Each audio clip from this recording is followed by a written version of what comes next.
Hello and welcome in this video. তো আশা করি তোমরা সবাই ভালো আছো। আজকে তোমাদের সঙ্গে যে বিষয়টি নিয়ে আলোচনা করব সেটি হচ্ছে what is BS standards in automobile in India, অর্থাৎ আমাদের ভারতে অটোমোবাইল ফিল্ডের সঙ্গে এই বিএস কথাটি কিভাবে জড়িত হয়েছে এবং এই যে আমরা শুনতে পাই মার্কেটে BS1, BS2, BS3 এবং এখন বর্তমানে BS6। তো এইগুলো কিভাবে পরপর স্টেজ ওয়াইজ আসছে এবং এর পিছনে আমাদের যে ইঞ্জিনিয়ারিং যে টেকনোলজিস আছে সেই টেকনোলজিগুলো কিভাবে আপডেট যেভাবে প্রচলিত আছে, যে BS4 থেকে BS6 চলে আসলো, BS5 কেন আসলো না, আজকে আমরা পুরো ভিডিওতে এই সমস্ত বিষয় নিয়ে আলোচনা করব। তো প্রথম থেকে শেষ অবধি দেখো, আশা করি তোমাদের উপকারে লাগবে। তো চলো দেরি না করে শুরু করা যাক।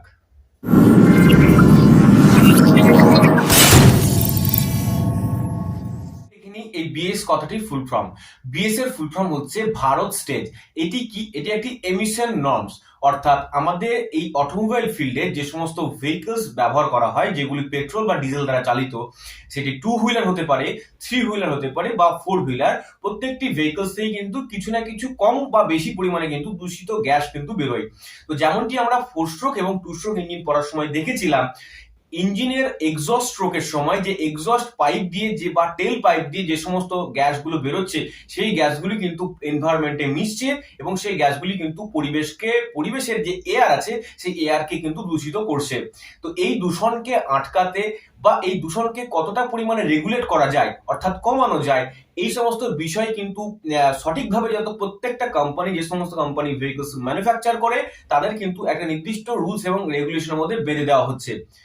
এই হচ্ছে বিএস স্ট্যান্ডার্ড। প্রত্যেকটা কোম্পানি বা প্রত্যেকটা ম্যানুফ্যাকচারারকে যখন তারা ভেহিকলস ম্যানুফ্যাকচার করে বা ডিজাইন করে বা সেটাকে সার্টিফাইড করার জন্য যখন বিভিন্ন রকমের ইঞ্জিনের মধ্যে টেকনোলজিক্যালি আপগ্রেডেশন করে, তো প্রত্যেকটা আপগ্রেডেশনের পিছনে কিন্তু আমাদের কিছু না হলেও কিন্তু এই বিএস স্ট্যান্ডার্ডস এর কিন্তু হাত আছে।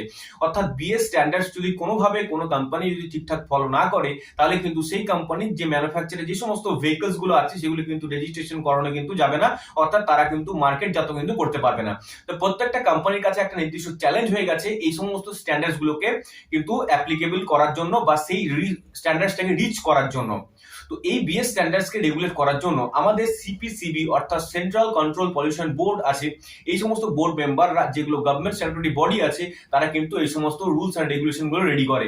অর্থাৎ কোনো একটা ভেহিকলস থেকে তার যে ইঞ্জিন আছে সেখান থেকে পেট্রোল বা ডিজেল বার্ন করার পরে কতটা পরিমাণের বিভিন্ন রকম যে দূষিত পদার্থের কথা বলা হলো, সেগুলো পার্সেন্টেজ কত পার্সেন্ট বেরোবে এবং নির্দিষ্ট কত সাল অবধি এই রেগুলেশনটা কাজ করা হবে, এই টোটাল জিনিসটাই কিন্তু রেগুলেট করে আমাদের এই সেন্ট্রাল পলিউশন কন্ট্রোল বোর্ড। যুগে এগোচ্ছি, গাড়ির পরিমাণ কিন্তু ধীরে ধীরে বেড়েছে।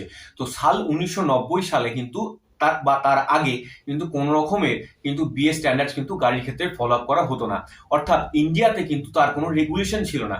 প্রত্যেকটা কোম্পানি তার নির্দিষ্টভাবে তার ইঞ্জিন ম্যানুফ্যাকচারিং করতো এবং সেই পরিমাণে যে গ্যাস বের করা সেটাই নির্দিষ্ট পরিমাণে বেরোতো। তো 1991 সাল থেকে ফার্স্ট কিন্তু লো লিডেড পেট্রোল কিন্তু বেরোয়। অর্থাৎ দেখো, এই পেট্রোল বা ডিজেল এইগুলোকে যদি ধীরে ধীরে উন্নতি না করা যায় বা তার কোনো রিফাইনারিজ না করা যায়, তুমি ইঞ্জিনের মধ্যে যতই কিছু ম্যানুফ্যাকচারিং মডিফিকেশন করা হোক না কেন, কোনোভাবেই কিন্তু তার যে দূষণটাকে কমানো সম্ভব নয়। তো আমাদের সবার মূল উদ্দেশ্য হচ্ছে গাড়ির যে যারা পলিউশন হচ্ছে সেটাকে কমানো। তার জন্য কিন্তু 1991 সালে পেট্রোল এবং 1992 সালে ডিজেলের উপর কিন্তু ফার্স্ট রুলস এবং রেগুলেশন কিন্তু চালু হয়েছিল। তারপর থেকে আস্তে আস্তে কিন্তু বিএস স্ট্যান্ডার্ডস কিন্তু ফলো আপ করা শুরু হয়েছিল।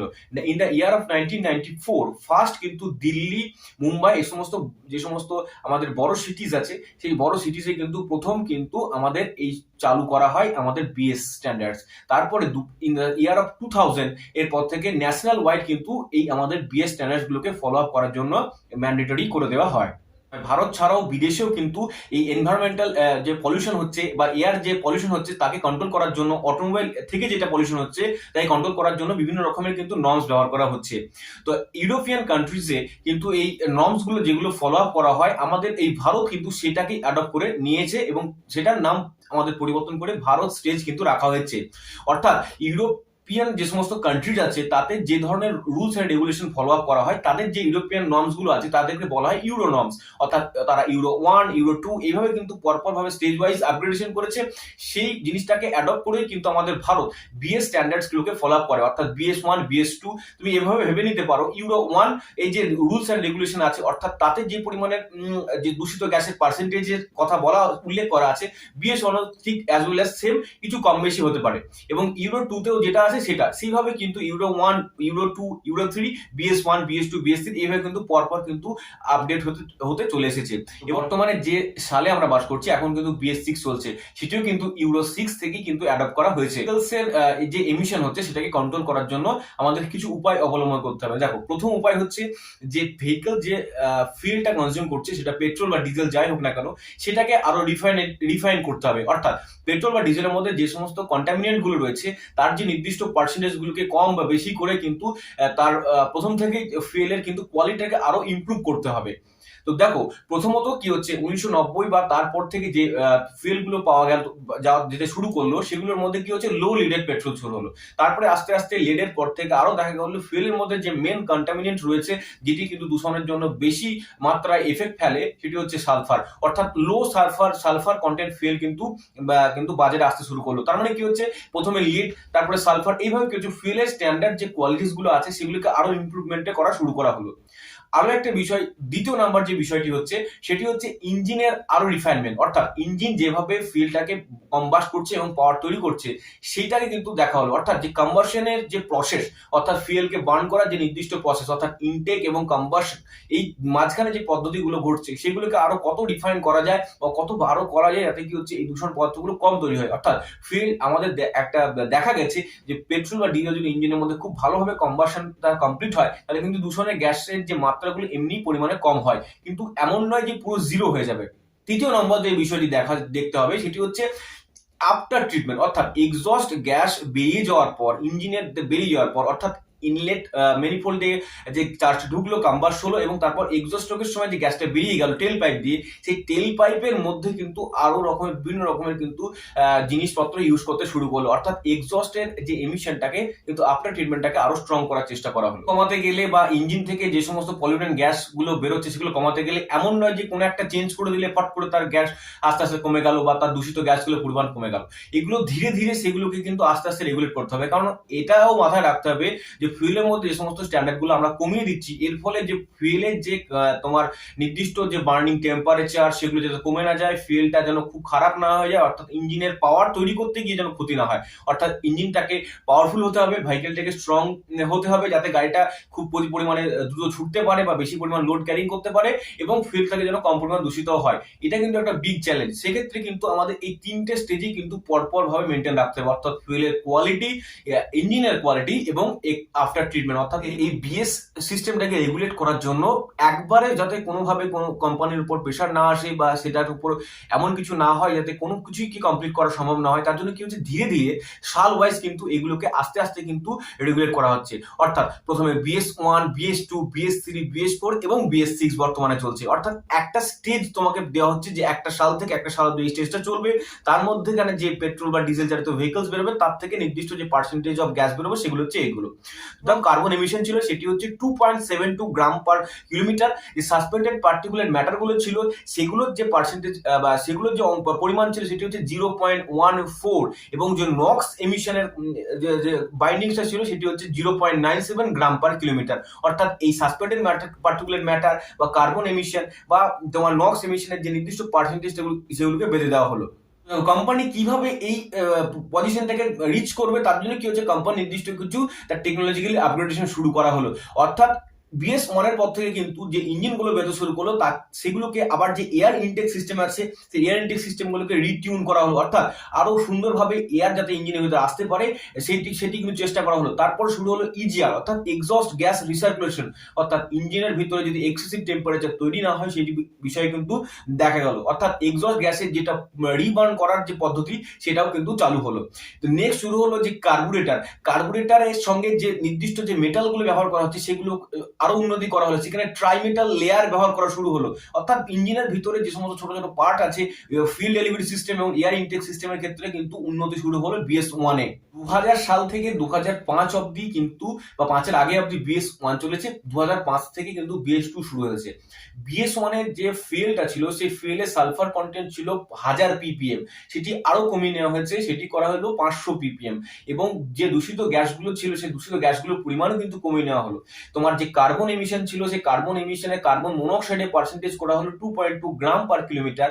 SPM অর্থাৎ সাসপেন্ডেড পার্টিকুলার যে ম্যাটার ছিল, সেগুলোর পার্সেন্টেজ করা হলো 0.08, এবং যে নক্স এমিশন ছিল, সেই নক্স এর পার্সেন্টেজ করা হলো 0.05 গ্রাম পার কিলোমিটার, এবং যে হাইড্রোজেনের যে দূষিত গ্যাসগুলো ছিল, সেগুলো পার্সেন্টেজও কিন্তু কমিয়ে দেওয়া হলো 0.05 গ্রাম পার কিলোমিটার অ্যাপ্রক্স। তো ধীরে ধীরে কি হচ্ছে, গ্যাসের কিন্তু যে পরিমাণ গ্যাস, দূষিত গ্যাস যেটা বাইরে বের করতে পারবে, তার পার্সেন্টেজ ধীরে ধীরে কিন্তু কমিয়ে দেওয়া হচ্ছে, অর্থাৎ পলিউশনটা আরো কম হয়। তো যে কোম্পানি বা ম্যানুফ্যাকচারার ছিল, তারা ইঞ্জিনে আরো টেকনোলজি ইনবিল্ড করতে শুরু করলো, অর্থাৎ যে কার্বোরেটেড যে সমস্ত ভেহিকলস গুলো ছিল, সেগুলোকে বন্ধ করে দিয়ে তোমার শুরু হলো MPFI সিস্টেম, অর্থাৎ ইলেকট্রনিক্যালি ফিউল ইনজেকশন সিস্টেম কিন্তু শুরু হলো, অর্থাৎ ফিউলটাকে আরো ভালোভাবে কিভাবে ইঞ্জিনের মধ্যে প্রবেশ করানো যায় এবং ফিউলকে কিভাবে সঠিকভাবে বার্ন করা যায়, সেটির উপরে কিন্তু মূলত নজর দেওয়া শুরু হলো আমাদের BS2-তে। 2005 সাল থেকে 2010 সাল অবধি BS2, এবং 2010 সালের পর থেকে শুরু হলো BS3 স্টেজ, অর্থাৎ এই স্টেজে যে সমস্ত পার্সেন্টেজ গুলো ছিল, সেগুলোকে আরো কমিয়ে দেওয়া হলো। ফুয়েলের মধ্যে যে সালফার কন্টেন্ট ছিল, সেটিকে আরো কমিয়ে দেওয়া হলো, যেটি ছিল আগে 500 ppm, এখন করে দেওয়া হলো 100 ppm। এই ppm এর ফুল ফর্ম হচ্ছে পার্টস পার মিলিয়ন। এবং এই ফুয়েলের মধ্যে যে কার্বন এমিশনের যে কন্ট্রোলটা ছিল, বা কার্বন মনোক্সাইডের যে পার্সেন্টেজটা ছিল, সেটি কমে গেল, সেটি কমে গিয়ে হয়ে গেল 2.3 গ্রাম পার কিলোমিটার।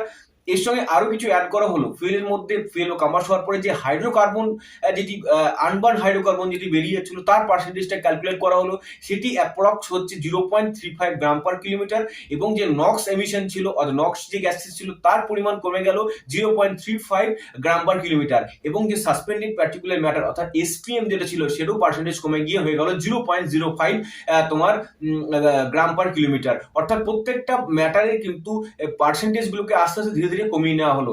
BS3 যখন স্টেজটা যখন চালু হলো, তখন কোম্পানি কি করলো, কোম্পানি যে সমস্ত ভেহিকলস গুলো আছে, সেই ভেহিকলস গুলোতে আফটার ট্রিটমেন্টের প্রথম যেটা বলেছিলাম, সেটি হচ্ছে ক্যাটালিটিক কনভার্টার। সেই ক্যাটালিটিক কনভার্টার ব্যবহার করা শুরু করলো। তো প্রথমে বুঝে নাও এই ক্যাটালিটিক কনভার্টার কি। ক্যাটালিটিক কনভার্টার হলো একটি one type of exhaust filter, যেটি এক্সস্ট ম্যানিফোল্ডের প্রথমেই কিন্তু ইঞ্জিনের ম্যানিফোল্ডের পরেই কিন্তু সেটাই টেল পাইপে লাগানো থাকবে। এর ভেতরে কিছু ফিল্টার আছে, সেই ফিল্টারগুলো হচ্ছে মেটাল ফিল্টার। সেই বিভিন্ন ধরনের মেটালের তোমার ব্যবহার করা হয়। এগুলো হচ্ছে প্লাটিনাম, প্যালাডিয়াম, রোডিয়াম, থোরিয়াম, এই সমস্ত বিভিন্ন রকমের মূল্যবান যে সমস্ত ম্যাটেরিয়ালস গুলো আছে, সেগুলোকে ব্যবহার করা হলো। এগুলো কি করবে, একটা ক্যাটালিস্ট হিসেবে কাজ করবে, অর্থাৎ যে এক্সস্টে যে দূষিত পরিমাণ গ্যাস আছে, সেই গ্যাসগুলো যখন এই ফিল্টারের মধ্য দিয়ে বেরোবে, তখন কি হচ্ছে, এই মেটালের সঙ্গে তাদের নির্দিষ্ট একটা রিয়াকশন হবে, রিয়াকশন হয়ে সেগুলিকে বেশি দূষিত গ্যাসগুলোকে কম পরিমাণ দূষিত গ্যাস হিসেবে কিন্তু এক্সস্ট ফিল্টার বা এই ক্যাটালিটিক কনভার্টার থেকে বেরোবে। অর্থাৎ নাইট্রোজেন অক্সাইড বা সালফারিক কোনো অক্সাইড যদি এই গ্যাস, এই যে মেটাল ফিল্টারের উপর দিয়ে যায়, তাহলে কি হচ্ছে, এরা যে দূষিত গ্যাসটা ছিল, এটিকে ভেঙে যাবে, এবং ভেঙে গিয়ে কম পরিমাণ দূষিত গ্যাস তৈরি হবে। অর্থাৎ নাইট্রোজেন ডাইঅক্সাইড ভেঙে গিয়ে নাইট্রোজেন ও অক্সিজেনে ভাগ হয়ে যাবে। এরকম বিভিন্ন রকমের যে গ্যাসগুলো আছে, এগুলো ভাগ হয়ে গিয়ে কি হচ্ছে, কম পরিমাণ দূষিত গ্যাস কিন্তু বেরোবে। এবং মেইনলি ক্যাটালিটিক কনভার্টার কিন্তু যে কার্বন এমিশন, সেটি কন্ট্রোল করার জন্য, অর্থাৎ যে আনবার্ন হাইড্রোকার্বন গুলো বেরোচ্ছে, সেই আনবার্ন হাইড্রোকার্বন গুলো কি হচ্ছে, এই ক্যাটালিটিক কনভার্টারের মধ্যে আটকে যাবে, এবং কম পরিমাণে এই আনবার্ন হাইড্রোকার্বন গুলো বেরোবে। এইভাবে কিন্তু BS3টাকে অ্যাচিভ করা শুরু হলো। 2010 থেকে 2017 অবধি BS3, এবং 2017 পর থেকে শুরু হলো BS4। এই BS4 এর সালফারের ফুয়েলের যে সালফার থাকে, সেই সালফারের যে কন্টেন্টটা শুরু হলো, সেটিকে 100 ppm থেকে কমিয়ে 50 ppm, এবং যে সাসপেন্ডেড পার্টিকুলেট ম্যাটার কথা বলা হচ্ছে, সেটির পার্সেন্টেজ করিয়ে দেওয়া হলো 0.25%, এবং যে হাইড্রোকার্বন এবং যে নক্স যে কম্পাউন্ড গুলো ছিল, সে পার্সেন্টেজ কমিয়ে দেওয়া হলো 0.18 গ্রাম পার কিলোমিটার। অর্থাৎ এই ধীরে ধীরে কিন্তু যে তোমার SPM, নক্স, হাইড্রোকার্বন এবং যে সালফার কন্টেন্ট ফুয়েলের মধ্যে, সেগুলো কিন্তু ধীরে ধীরে কিন্তু আরো পার্সেন্টেজ কমিয়ে নিচ্ছে আমাদের যে স্টেজের যে রুলস নর্মস, এবং ইঞ্জিনের মধ্যে আরো অনেক রকমের মডিফিকেশন, এবং টোটাল ভেহিকলস এর মধ্যে অনেক মডিফিকেশন কিন্তু ইঞ্জিনের মধ্যে করতে হচ্ছে, যাতে এই ধরনের যে সমস্ত নর্মস গুলো আছে, সেগুলোকে অ্যাচিভ করা যায়। তো BS4 কে অ্যাচিভ করার জন্য যে ক্যাটালিটিক কনভার্টারের কিন্তু পরিবর্তন শুরু হলো। তো BS3 তে যে ক্যাটালিটিক শুরু হলো সেটি ক্যাটালিটিক কনভার্টারের আরো মডিফিকেশন হলো 2 way catalytic converter, 3 way catalytic converter. এইভাবে কি হচ্ছে ক্যাটালিটিক কনভার্টার ইঞ্জিনের মধ্যেই কিন্তু ইলেকট্রনিক্যালি কন্ট্রোল ইউনিট অর্থাৎ ECU বা ECM এই ধরনের কিন্তু বিভিন্ন রকমের সেন্সর এবং বিভিন্ন রকমের কন্ট্রোল মডিউল দিয়ে ইঞ্জিনের ইনটেক এবং এক্সস্ট সিস্টেমটাকে কন্ট্রোল করা শুরু হলো, যাতে আরো সুন্দরভাবে এয়ার এবং এয়ার ফিল মিক্সচার ইঞ্জিনের ভিতরে তৈরি হয় এবং এক্সস্ট গ্যাস যেন সুন্দরভাবে টেল পাইপের মাধ্যমে এক্সস্ট পাইপের মাধ্যমে যেন পরিবেশের সঙ্গে মিশে যায় ভায়া ক্যাটালিটিক কনভার্টার। যেমন BS4 এ আপডেট করা হলো, ডিজেল ইঞ্জিনের ক্ষেত্রেও কিন্তু শুধুমাত্র ক্যাটালিটিক কনভার্টার দিয়ে কিন্তু টোটাল এমিশনটাকে কন্ট্রোল করা সম্ভব নয়। তার জন্য শুরু হলো SCR অর্থাৎ সিলেক্টিভ ক্যাটালিটিক রিডাকশন, যেখানে একটি এক্সস্ট পাইপের মধ্যে কিছু পরিমাণে ইউরিয়া সলিউশন সেখানে ডোজিং করে এক্সস্ট গ্যাসের সঙ্গে মিক্সার করে যে দূষিত গ্যাসগুলোর পরিমাণ কমানোর চেষ্টা করা হলো। এই SCR সিস্টেম সম্বন্ধে তুমি যদি ভিতরে ডিটেলস জানতে চাও তাহলে তোমাকে প্রথমত বুঝতে হবে যে এক্সস্ট যে গ্যাসগুলো আছে সেই গ্যাসের মধ্যে ইউরিয়াটাকে মেশানো হবে। এটা কিভাবে মেশানো হবে, কখন মেশানো হবে, এগুলো কিন্তু ব্যবহার করার জন্য একটি কন্ট্রোল মডিউল এবং বিভিন্ন রকমের সেন্সারের কিন্তু ব্যবহার প্রয়োগ আছে। কোন এক ভিডিওতে এগুলো নিয়ে আমরা ডিটেলসে আলোচনা করব। 2017 পর 1 এপ্রিল 2020 কিন্তু আমাদের BS6 লঞ্চ হয়। এই BS6 কিন্তু একটা চ্যালেঞ্জিং বিষয় ছিল, কারণ BS4 থেকে যখন আমরা BS6 এ আসছি একটা স্টেজকে স্কিপ করছি, অর্থাৎ BS5 কে স্কিপ করে আমরা BS6 আসছি। এরও পিছনে একটা রিজন আছে যেটা আমি ভিডিও শেষে আমি বলার চেষ্টা করব। দেখো BS6 এর ক্ষেত্রে এই টেল পাইপ এমিশনে কিন্তু রেস্ট্রিকশন বেশি মাত্রায় জারি করা হলো, অর্থাৎ যে সাসপেন্ডেড পার্টিকুলার ম্যাটার বলো, কার্বন মনোক্সাইড বলো বা হাইড্রোকার্বন বলো, প্রত্যেকটার ক্ষেত্রে কিন্তু পার্সেন্টেজ আরো কমিয়ে নেওয়া হলো। দেখো পেট্রোল বা ডিজেলের ক্ষেত্রে যেটি তোমার BS4 এ যেটি ছিল 50 ppm সেটিকে কমিয়ে নিয়ে কিন্তু প্রায় 10 ppm করে নেওয়া হলো, অর্থাৎ 5 গুণ কমিয়ে নেওয়া হলো। এবং যে কার্বন এমিশন ছিল সেটিকে কার্বন মনোক্সাইডের যে পার্সেন্টেজটা ছিল সেটি কমিয়ে নিয়ে 0.50 গ্রাম পার কিলোমিটার এবং হাইড্রোকার্বন এবং নক্স এমিশনের পার্সেন্টেজ কিন্তু 0.15 গ্রাম পার কিলোমিটার করে নেওয়া হলো। BS6 এর ক্ষেত্রে পেট্রোলের ক্ষেত্রে যেমন তোমার পার্সেন্টেজ কমানো হচ্ছে, ডিজেলের ক্ষেত্রেও কিন্তু এবং ডিজেল ইঞ্জিনের উপরে কিন্তু বেশি মাত্রায় কিন্তু আমাদের এই সমস্ত টেকনোলজিস গুলোকে আরো উন্নতি করতে দেখা যাচ্ছে, অর্থাৎ যে আফটার ট্রিটমেন্ট সিস্টেমটাকে BS6 এ কিন্তু অনেক উন্নতি করা হচ্ছে। অর্থাৎ যে সমস্ত কমার্শিয়াল ভেহিকলস গুলো আছে যেগুলো ডিজেল দ্বারা চালিত হয় সেখানে DPF অর্থাৎ ডিজেল পার্টিকুলার ফিল্টার, LNT অর্থাৎ lean NOx trap, SCR system এবং আরো বিভিন্ন রকমের আফটার ট্রিটমেন্ট সিস্টেম ব্যবহার করা হচ্ছে। অর্থাৎ যে টেল পাইপটার BS4 এর যে ওজন, BS6 এর কিন্তু ওজন অনেক বেড়ে গেছে, অর্থাৎ টেল পাইপের মধ্যে অনেক ধরনের কিন্তু বিভিন্ন রকমের সেন্সর, বিভিন্ন রকমের ফিল্টার কিন্তু লাগানো হচ্ছে যাতে এই এক্সস্ট গ্যাসটা ফিল্ট্রেশন হয়ে বেরোয়। এবং যে নক্স এমিশনের কন্ট্রোলটা ছিল সেটি ডিজেলের ক্ষেত্রে 80 mg পার কিলোমিটার, কার্বন এবং নক্সের যে পার্সেন্টেজ ছিল সেটা কিন্তু 70 mg পার কিলোমিটার এবং যে পার্টিকুলার ম্যাটার ছিল তার পরিমাণ 4.5 mg পার কিলোমিটার কিন্তু করে নেওয়া হচ্ছে। অর্থাৎ ধীরে ধীরে কিন্তু আস্তে আস্তে প্রত্যেকটা পার্সেন্টেজ কিন্তু এই পেট্রোল এবং ডিজেলে কিন্তু কমিয়ে নেওয়া হয়েছে। এবং ডিজেলের যে সমস্ত চালিত ভেহিকলস গুলো আছে পেট্রোলের থেকে ডিজেলের উপরে কিন্তু বেশি ফোকাস দেওয়া হচ্ছে। তো দেখো পেট্রোল ইঞ্জিন দ্বারা যেগুলো চালিত হচ্ছে অর্থাৎ টু হুইলারের মধ্যেও কিন্তু BS6 এ অনেক ধরনের আপডেট দেখা গেছে। BS4 এর লাস্ট আপডেটে তোমরা দেখতে পেয়েছো যে এখন বর্তমানে যে টু হুইলার গুলো ব্যবহার করা হচ্ছে সেগুলোতে কি হচ্ছে, হেডলাইট অন করার কোনো সুইচ নেই বা অফ করার কোনো সুইচ নেই, ইঞ্জিন স্টার্ট করার সঙ্গে সঙ্গে কি হচ্ছে বা চাবি অন করার সাথে সাথে লাইটটা জ্বলে যাচ্ছে। এটিও কিন্তু BS4 এর একটা টেকনোলজি। BS4 এর যে স্ট্যান্ডার্ড আছে সেটিকে অ্যাচিভ করার জন্য কিন্তু ব্যবহার করা হয়েছে।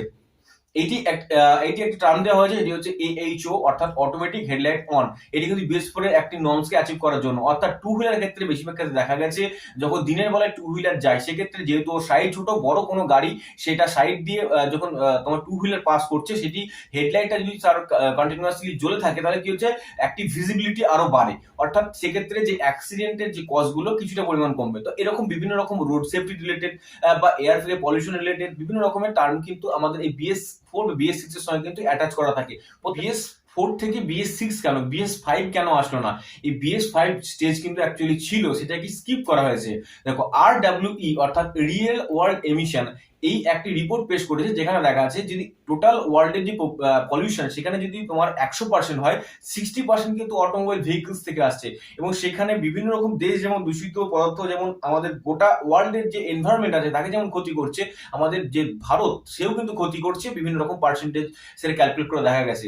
অনেক দেরি হয়ে যাবে BS5 কে নিয়ে এসে BS6 কে আনার, কারণ BS6 আসলে আরো পার্সেন্টেজ গুলোকে অনেক কমিয়ে দেওয়া হয়। সেক্ষেত্রে কি হচ্ছে যেহেতু ডে টু ডে গাড়ির পরিমাণ বেড়ে চলেছে, এয়ার পলিউশনটাকে একটা কন্ট্রোল করা কিন্তু একটা মানে হিডেক হয়ে দাঁড়িয়ে গেছে। তো সেক্ষেত্রে কি হচ্ছে তাড়াতাড়ি কিভাবে কমানো যায় সেই উদ্দেশ্যে কিন্তু BS5 থেকে স্কিপ করে BS6 টাই কিন্তু গাড়ির মধ্যে অ্যাডপ্ট করা হয়েছে। তো আজকে আশা করি তোমরা পুরো জিনিসটা BS1 থেকে BS6 অব্দি কিভাবে সেগুলিকে ধীরে ধীরে আপডেট করা হয়েছে এবং কোম্পানি কিভাবে নিজেকে আপডেট করেছে এবং নতুন মডার্নাইজেশনের যে গাড়িগুলো বেরোচ্ছে সেগুলো কি টেকনোলজিস নিয়ে বেরোচ্ছে এবং পরপর কিভাবে ব্যবহার করা হচ্ছে পেট্রোল এবং ডিজেল। তো প্রত্যেকটা জিনিস কিন্তু পুঙ্খানুপুঙ্খভাবে প্রত্যেকটা বলার চেষ্টা করেছি। যদি কোনো জায়গায় কোনো তোমার অসুবিধা থাকে বা কোনো কোশ্চেন থাকে, কমেন্ট সেকশন খোলা আছে, অবশ্যই তুমি মেনশন করো। আর যদি ভিডিওটা ভালো লাগে তো অবশ্যই একটা লাইক করো এবং বন্ধুদের মাঝখানে কিন্তু শেয়ার করতে অবশ্যই ভুলো না। তো আজকে এখানে শেষ করছি, পরবর্তী নেক্সট ভিডিওতে দেখা হচ্ছে। টাটা।